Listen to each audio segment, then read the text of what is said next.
Howdy, this is Tommy Alderman with Alderman Farms. Remember this huge pile of mulch? Let me show you what it looks like now. Where did it go? Not as far as you might think. Let me show you what we've got done so far. If you've been keeping up with our saga, you know that I got 2 truckloads of mulch in the first delivery. And I knew that it wasn't going to be near enough to cover either one of the garden plots that we have planned for, much less both of them. So my initial plan was to just wait till they brought me several more loads to begin work on the garden. And in the meantime, I used a little bit of the mulch to create this footpath coming off the deck to cover up what gets muddy from constant traffic, and we've had a lot of rain so far this year. And so I love this use of the mulch, and looking forward to seeing what it's like after a good rain. But yesterday, my youngest son, Corey, decided he wanted to surprise his mom, who's out of town for a few days, to get started on the garden. So yesterday evening we did just that. Because it's getting close to planting time, we'll be wanting to plant probably within 30 days or less from now. I decided to give the breakdown process a little head start. I don't know if I should or not. It's just kind of what came to mind. So I hooked my discs up and busted up the whole garden plot, the first one that we plan on covering.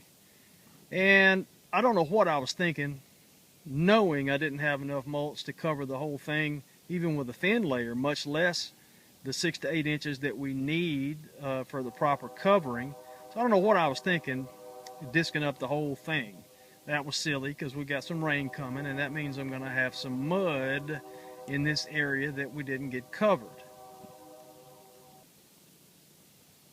But we did get at least an initial layer in this part of the garden. I'm terrible at math, so I can't tell you if it's a third of the garden or a quarter of the garden or some fraction, but it ain't all of it, and it's not near about half of it.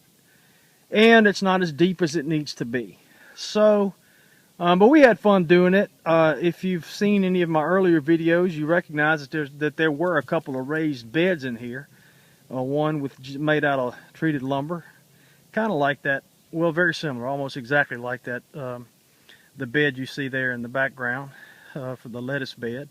So that was easy to get up. The other one was made out of those cinder blocks. You see those cinder blocks way in the background? Boy, that was a booger to get those up. Full of dirt, every one of them. And then they had a bunch of rebar rods in the ground. Patty was using it for tomato stakes, and that took forever. But anyway, we're happy to get this in, to get the start, and hopefully the fellows will be back with the big trucks in the next couple of days to bring me some more loads, and we can at least, I don't know whether I'll thicken this up or start spreading it elsewhere. We'll see. But look, by the way, we're blogging now. We're bloggers. How about that? So you need to follow us on our blog, where we've got some pictures of the process we went through to get to here, because I couldn't be filming and doing it at the same time. And you can do that. There's a blog feed link right here on our channel. Let me show you where that's at. See right here where this arrow's pointing, you can click that to get to our blog feed.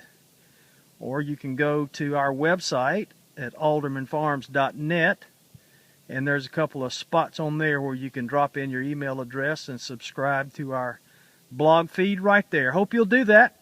And if you've got any questions, email us at info@aldermanfarms.net. Thank you very much. Goodbye.